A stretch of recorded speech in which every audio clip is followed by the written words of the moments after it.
Podcast Literatura e Outras Viagens. Eu sou Kátia Nascimento e este é o seu canal literário.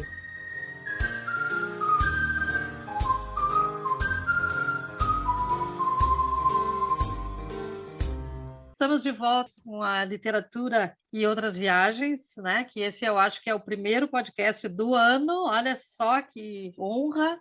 Ai, que honra. Gente. Depois de tanto tempo, eu fiquei sem fazer.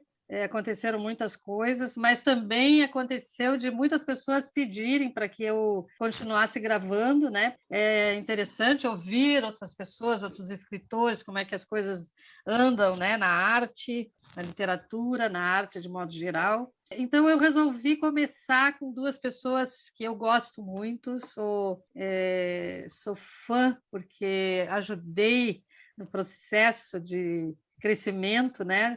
Da literatura, da escrita, dessas duas pessoinhas aqui. Da vida, né?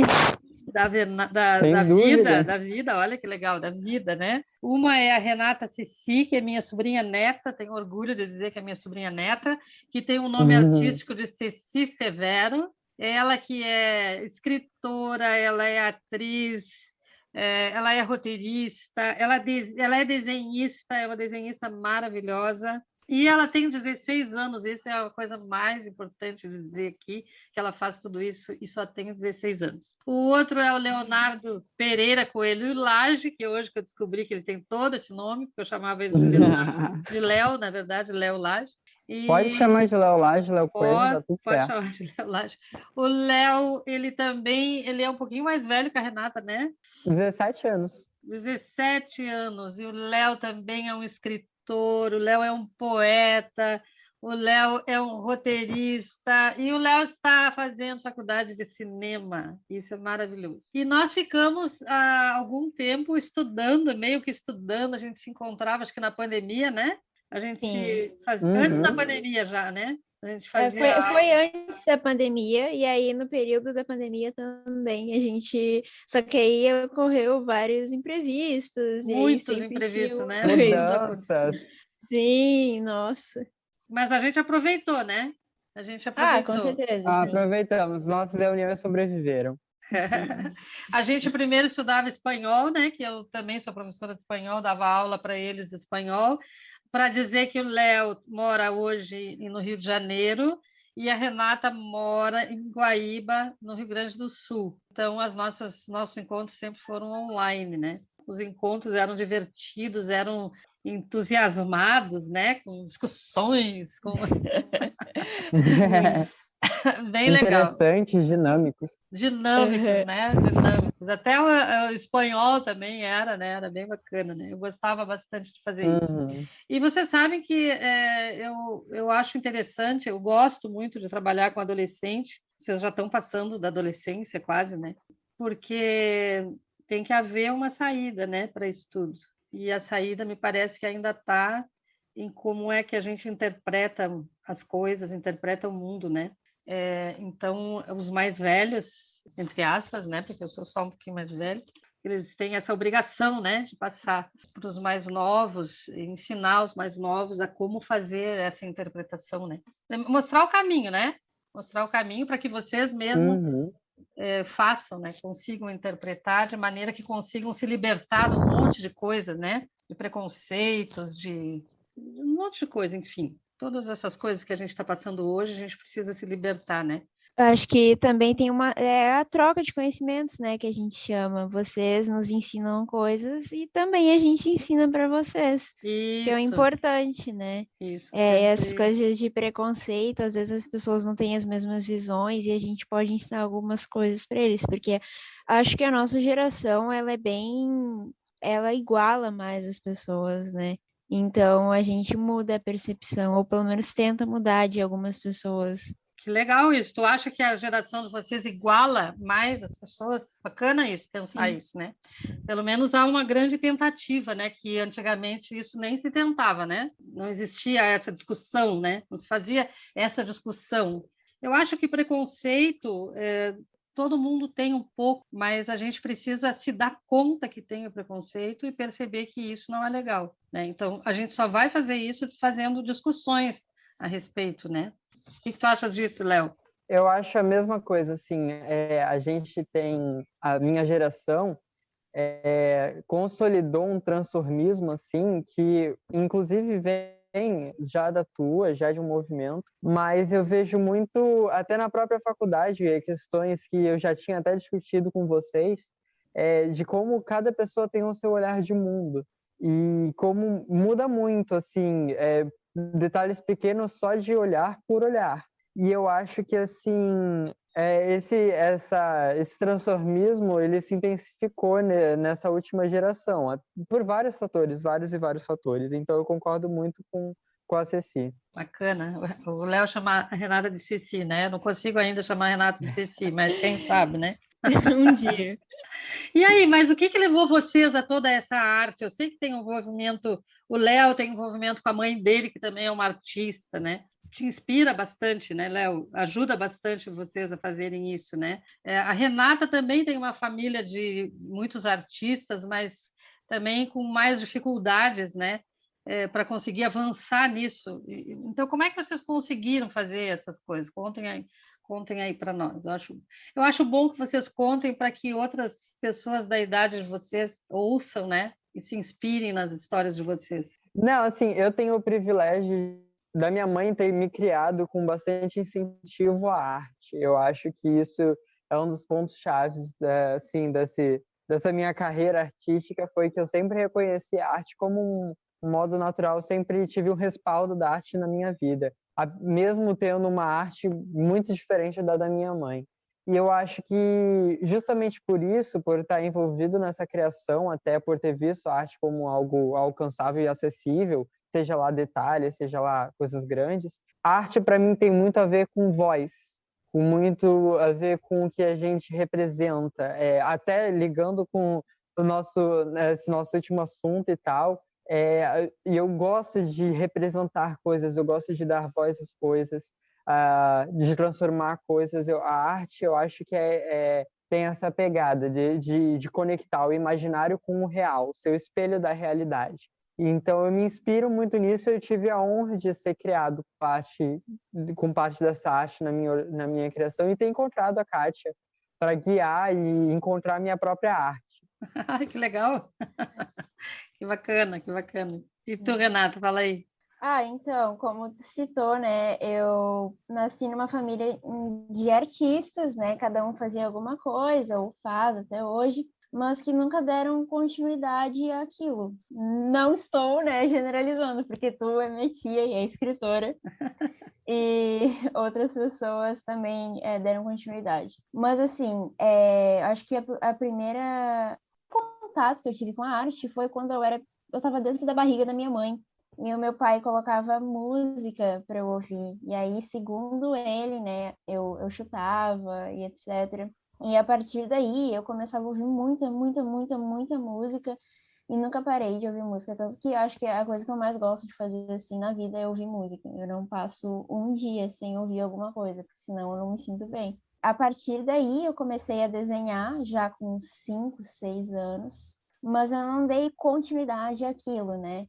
Eu acho que se eu tivesse dado continuidade, assim, desde os 6 anos, eu já estaria num nível maior agora. Mas eu retomei no início da pandemia e agora eu acho que eu evoluí alguma coisa. Ainda tem muita coisa para evoluir no desenho.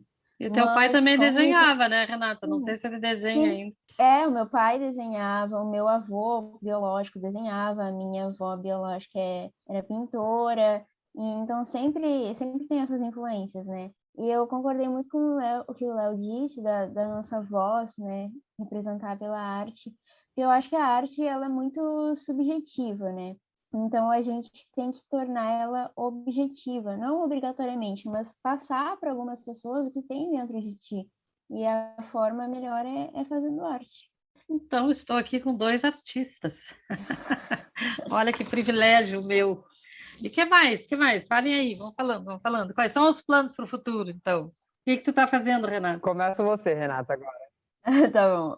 Então, como Léo, eu pretendo cursar cinema, mas antes outra coisa, né, que eu acho que é mais parecida, assim, é o jornalismo. Eu estudo cinema também eu faço algumas coisas na prática, assim, uns cursos, e faço curtas-metragens. Estou num processo agora com 2 roteiros, num trabalho, assim, lá na escola. E é difícil, né? Mas é o que eu gosto de fazer, não adianta.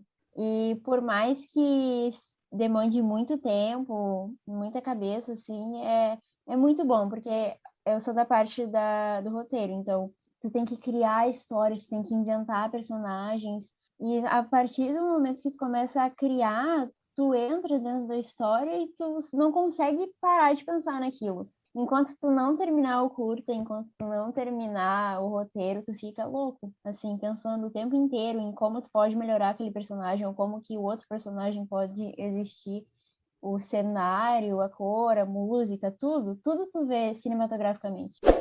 Fragmento do conto O Chalé da Floresta, de Ceci Severo. Há alguns anos, um lindo casal resolvera se casar e mudar-se para um bairro decrépito e pacato na Califórnia. Os jovens cultivavam uma paixão exacerbada. Entretanto, a decisão do casamento não foi de Catherine, tampouco de David, mas sim do pai da menina. De acordo com ele, quem namora há de casar-se cedo. Mulheres devem ser recatadas em 1940. Respeitando a decisão de seu pai, Catherine foi embora com David, sendo que seu desejo não era este. Ainda se achava muito pueril para esta grande responsabilidade. A essência de alegria e amor dos seus olhos se convertiam em lágrimas quando tocavam no assunto de casamento. Ela tinha 17 e ele 23. David, temendo que seu sogro cumprisse mesmo a ameaça de matá-lo, obrigou-se a se casar com Catherine. O jovem, que teria se acostumado com a vadiagem, um digno boêmio de uma cidadezinha medíocre no leste do país, agora deveria passar por um grande período de metamorfose para ser o chefe da casa. E ainda está trabalhando, né, Renata? Pois é, tem como juntar tudo. E eu trabalho que eu tô, não tem nada a ver com a minha área, mas é bem legal, sim, porque aí eu conheço pessoas, tenho experiências, e a partir daí eu posso criar alguma coisa. A partir delas, eu crio personagens, elas não sabem, né? Vão ver assim. E tu, Léo? Como você disse, eu estou atualmente no Rio cursando cinema e audiovisual. Está sendo uma experiência, assim, eu brinco que eu sempre falei para todo mundo, né, que o cinema é muito mais do que as pessoas, cinema e audiovisual é muito mais do que as pessoas pensam. E quando eu entrei na faculdade, eu vi que era muito mais até do que eu pensava. Envolve arte. E assim como a Ceci, eu gosto muito da escrita. Então, na faculdade, eu já estou me envolvendo com os processos de roteiro, de produção. Minha faculdade, eu tenho a honra de estar numa faculdade e o privilégio de estar numa faculdade que incentiva muito essas produções. Então, a gente já está tentando se envolver em várias produções, assim, entregas de curtas, de testes até, no audiovisual, muito interessantes. E foi o que a Renata falou, assim, quando a gente entra nisso, a gente fica olhando tudo com um olhar meio cinematográfico, meio artístico. A minha inspiração é a vida e seus detalhes. Assim. Muitos detalhes que as pessoas deixam passar, eu acho que são os mais poderosos, assim, sabe? Como a Ceci falou, eu acho que, assim, a partir do momento que a gente entra nesse mundo e pensa muito nisso, até as partes mais cansativas e chatas se tornam minimamente intrigantes. A parte cansativa e um pouco mais monótona de certas partes do roteiro, você tem um certo prazer de estar ali fazendo, principalmente no final, depois que você fala, nossa, consegui, passei e olha o que eu produzi, olha só o que eu produzi. Você falou de um olhar de futuro, né? Eu estou consolidando uma perspectiva, um olhar que eu comecei contigo, Kátia, muito legal e assim, eu fico muito esperançoso com o que vem por aí pela frente, que eu tenho fé e tenho fé e vou tentar consolidar uma carreira no cinema e audiovisual. E o que foi que tu começou comigo? Me conta aí, que eu não me lembro mais. Kátia, nossas reuniões, assim, eu não sei como a Ceci colocaria isso em palavras, mas, assim, nossas reuniões sempre foram muito, muito produtivas. O jeito que a gente sempre analisou o mundo, o jeito que a gente sempre analisou o jeito da gente escrever o mundo, eu acho que é a base muito da arte. Essa atenção a vários detalhes É uma coisa... Kátia, você é uma artista, você é uma escritora, então é uma coisa que você conseguiu imprimir muito na gente. Que bom, que bom. Na verdade, Guiar na a gente. gente abstrai, né? Abstrai de tudo que a gente vê e põe na nossa arte, né? Expressa na nossa Exatamente, arte. exatamente. Você vê que o pintor faz isso, o cantor faz isso, o escritor, todo artista faz isso, São né? formas de expressões. São formas de São expressão. formas de expressões, né? Como já se diz, eu acho que você, o que eu digo contigo, você materializou, assim, guiou o nosso aprendizado de como ter essas expressões na arte, que complementou muito o meu olhar na faculdade, assim. Agradeço muito, aproveito o momento para agradecer Que muito. legal, Kátia. eu nem esperava que vocês iam dizer esse tipo A gente vai levar para a vida. Mas eu até acho um Sem assunto dúvida. importante a gente falar aqui, né? Que as pessoas falam, tem frases, a vida imita a arte ou vice-versa. Eu acho que não tem distinção. Tipo, a vida é arte. Depende dos olhos que tu vê. Não tem, é a mesma coisa, vida e arte. Só que com perspectivas de outras pessoas. Por exemplo, tu vai assistir um filme, é com a perspectiva de outra pessoa. Por isso que, só que se fosse com a tua perspectiva, seria, a vida. Mas não, vida é arte, né? Eu sempre falo isso nas oficinas que eu ministro, né? Os assuntos, eles são iguais, né? Eles normalmente são iguais, as histórias, elas são iguais, né? Só que a maneira como a gente coloca isso no papel, como a gente conta essa história, é que muda. A maneira como vocês vão fazer um filme sobre essa história... As linguagens e as perspectivas são diferentes. Por quê? Mas porque também, vai ser a partir do teu conhecimento de mundo, né? Vocês dois fizeram uma oficina comigo e vocês dois têm vidas totalmente diferentes. Vocês se entendem quando vocês conversam, mas vocês têm uma vida totalmente diferente um do outro. Então, se o Léo for escrever um roteiro para uma história de vida e a Renata para a mesma história de vida, vão sair dois roteiros totalmente diferentes, né? Porque tem uma identidade diferente, uma cultura diferente, um conhecimento de mundo totalmente diferente um do outro. E isso aqui é o legal. Interessantíssimo. É demais, é muito legal. Porque imagina, se fosse tudo... tu falou ali que as histórias são padrão e, tipo, as histórias são bem parecidas, mas é importante lembrar, né, que por mais que as histórias sejam parecidas, cada um tem uma história diferente. Tem sempre um detalhe diferente, esse é o legal. Então, aí a gente tem que ficar atento para esse detalhe, né? Por isso que falam que a gente é único no mundo, que por mais que tu seja fisicamente comparado com fulano, mas o fulano não é. Quando eu falo que as coisas são iguais, eu quero dizer assim, por exemplo, história de amor, né? História de amor, é amor como todo mundo sente, né? Ou é um casal hétero, ou é um casal homossexual, é um casal, né? Tanto faz com que, mas o sentimento é o mesmo. Agora, como é que eu vou contar essa história de amor? Aonde é que eu Quais detalhes eu vou usar? Isso. Onde é que eu vou perceber aquele detalhezinho? Sim, no cinema, na verdade, no cinema a gente consegue, eu acho, né, na minha opinião, que a gente consegue ser mais livre nesse quesito de mudar algumas coisas. Porque, nossa, tu pode fazer um romance super clichê, como os de sempre, gravar, eles lá andando, não sei o quê, mas eu acho que pelo movimento de câmera, pelas cores, por tudo, pelos planos que a gente faz, tu consegue fazer uma coisa diferente, sabe? Pela mudança no roteiro Você também. desenvolve cada detalhe, né? Exatamente, é isso que eu falo. É muito bom, porque no cinema parece que tu é mais livre, porque tu usa todas as artes, né? Todas as áreas, a escrita, a música, até o desenho a gente usa. Então, eu acho que esse é o mais importante. Cada um puxa a brasa para o seu assado, né? No romance também a gente pode fazer tudo isso, né? Fragmento do conto Jornada de um Animal Invisível, de Leonardo Lage. Tudo começou com um brilho majestoso, te garanto que não um artificial.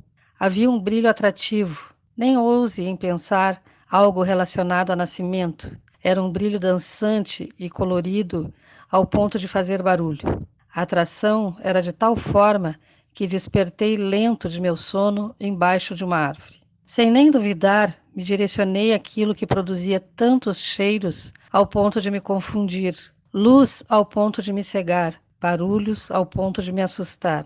Logo eu, um lobo só, não solitário, pois ainda amo a companhia de bichos. Conforme meus sentidos voltam ao seu potencial máximo, vejo no fundo da mata enérgica o tal brilho contrapondo a sombra corrida dos animais. Muitos carregando o peso da mesma luz avermelhada, de mesma cor que é a maioria de meus pelos orgulhosos. É inevitável a percepção da destruição que tal chama está causando, a tremedeira nas minhas magras patas ao ver os barulhos dolorosos que os que conhecia estavam fazendo. Assim, com os olhos acompanhando feras recuadas, vejo através da fumaça que minhas parceiras não estavam mais comigo, que o fogaréu avançava ao meu redor. Olhando a antiga vista, vejo que já não existe mais uma floresta capaz de ser reconhecida. Um monstro enorme, sem formato nem fraquezas, ansiava por mim, abrindo e fechando com dentes laranja, puxando-se. Preparado para me abocanhar, eu de olhos fechados, se jogou em cima de mim. Eu acho que assim, a principal diferença do cinema, que é a área que eu e a Ceci, a gente pega a escrita, que a Kátia guiou a gente e transforma em material, a área, dentro desse ambiente do cinema, que a gente percebe, que a gente se interessa muito, das sensações que a gente passa diretamente para o espectador. O livro, a escrita, ela é extremamente poderosa, mas são meios diferentes, né? No cinema, a gente passa diretamente a sensação pela imagem, o teste do cinema é conseguir imprimir sensações, emoções, transformações pela imagem, pelos planos, pelo conceito. Os livros são pela escrita, pelo imaginário do leitor, são meios parecidos, mas diferentes, são detalhes que mudam assim de alcance. A imagem é muito poderosa, né? Sem dúvida, sem dúvida. E assim, eu e a Ceci, como pessoas do campo do cinema, a gente vê muito isso, como a diferença de pequeno ângulo faz para imprimir tal sensação. Assim como na escrita, a diferença de uma palavra, de uma oração, de uma descrição, faz para imprimir uma reação. Eu acho que isso é muito poderoso. Na escrita, né, tu tem uma interpretação, dependendo, assim, das palavras, como tu disse, que tu não conhece, ou as palavras que tu conhece. E no cinema, eu acho que é mais objetivo, sabe? Ele transmite o que ele realmente quer transmitir, o que o diretor realmente quer transmitir. Mas, às vezes, as pessoas, no livro, se interpretam de uma maneira totalmente diferente do que tu interpretou. A gente diz na literatura que quando o livro sai da gente, ele não é mais da gente, né? Se o texto que vocês escreveram e que eu leio, eu faço uma outra interpretação. É aquela história que eu estava falando, que eu tenho um outro conhecimento do mundo. Então, eu faço uma outra interpretação que provavelmente não é aquela que vocês tiveram quando vocês escreveram. Então, eu acho que no cinema, em qualquer arte, né, acontece isso, né? A arte sai do artista e toma conta do mundo, né? Quero que vocês leiam um texto de vocês. Pode começar. Quem vai começar? Ceci quer começar. O nome do meu poema é Ave Ardilosa. O gavião, em meio às corujas, dorme pacificamente. As aves fogem das incumbências alheias. A lua, eufórica, reverbera em forma de sorriso. A vizinhança, cognitivamente bucólica, coleciona casas em ruas lúgubres. Hora da Ave Maria. O azul ressalta, logo ali na esquina. Entre, há uma estranha no ninho, uma estranha deveras conhecida. Taciturna, abre o bico apenas quando a mamãe coruja a deixa. Fricciona feridas com suas garras decrépitas. Contempla a vida frenética, o primeiro agente social. A porta é o abismo psicológico, o prelúdio do ininterrupto surto existencial das instruções efêmeras. Todas as noites despenca, lutando contra as bestas internas. São mesmo internas? Fixe a cadeira no lugar e assiste à velha rotina anárquica. Existem experiências valiosas demais para serem trocadas por meros conselhos. Logo ali na esquina, o azul vira cosmos, resultando-se palco para essa última batalha intrínseca, o voo para o infinito. Muito bem. Palmas, acho esse texto poderosíssimo. Obrigada, muito gente. Bom mesmo. Desculpa aí, mas é minha sobrinha neta, viu? Não. Mas agora, tem que ser, tem que ser. Agora vai o Léo, não é meu sobrinho, mas é de coração, mas né, é Léo? adotado, adotado, né, Léo? Ai, que honra, obrigado. Vou ler aqui. Como vai, estrela? Sou eu de novo, o humilde sonhador, cansado, afogado no ar tenso e emergindo nas minhas águas utópicas, aquelas em que posso dançar em seu brilho e confidenciar meus anseios uma última vez. Como vai, bela estrela? Lutando ao romper a escuridão e agora tomando espaço pelas luzes ambíguas que tento te cobrir, de lado seduzente a ignorância, paridas pelo desejo de alcançar seu símbolo, que tiram a apreciação do simples detalhe belo. Como vai, fiel estrela? Ao observar o que o mundo reflete, que hoje eu, perplexo às minhas cicatrizes, reconheço o poder de um brilho sombrio e seu inebriante efeito, de confundir a essência da alma e sufocar a voz do sonho, formando um fantasma dourado do protagonista em meio a tantos holofotes. Como vai, grande estrela? Aflita, descendo e subindo como uma lâmpada do sonho, ainda um refúgio decorado pela sua constelação, preservando uma sabedoria longínqua, que observa grandes histórias se repetirem e gritos se entrelaçarem, dando força aos meus sussurros. Então, respondendo meus gritos, guiada pela Mãe Lua, decoro a escuridão dos pensamentos, guio dos navios nos oceanos e perdidos nas terras, toco das gélidas e magoadas almas do vislumbre romântico aos extremos realistas e modernistas, às almas abertas e amáveis, à hipocrisia sincera, aos sentimentos, às máquinas pensantes até mentes à frente de seu tempo. Prometo, então, ao toque do seu olhar, proteger cada versão do meu mar utópico e puro nadar em cada parte do seu brilho. Sem interesse. Como vai, estrela? Preparada para ver mais um capítulo de uma história? Preparada para decorar mais tempos? Preparada para brilhar mais uma noite e inspirar mais um sonhador? Muito bem, tá tudo lindo. Vocês são muito bons. Então, a gente está chegando no final e eu quero agradecer, só agradecer, cheio de estrelinhas, a presença de vocês aqui na Literatura e Outras Viagens. Claro. Então, muito obrigada, muito obrigada mesmo. Kátia, por essa honra de estar aqui, pela honra de ter você como mentora. Eu fico emocionada, assim, não esperava tudo isso. Não. Mas Tia, tu é incrível, né? Mas você merece. A gente foi muito bem orientado por ti, tanto na arte como na vida. A gente citou isso anteriormente, mas né, vale a pena citar de novo. Então, a gente é bem grato por estar aqui. Eu fico muito feliz de poder participar desse podcast e tu nos incentivando como artistas e não fazendo a gente desistir, né?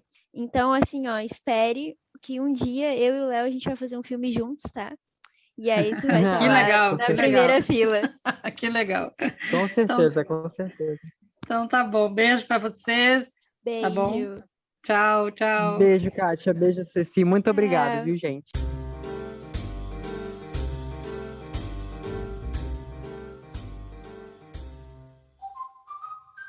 Podcast Literatura e Outras Viagens. Eu sou Kátia Nascimento e este é o seu canal literário.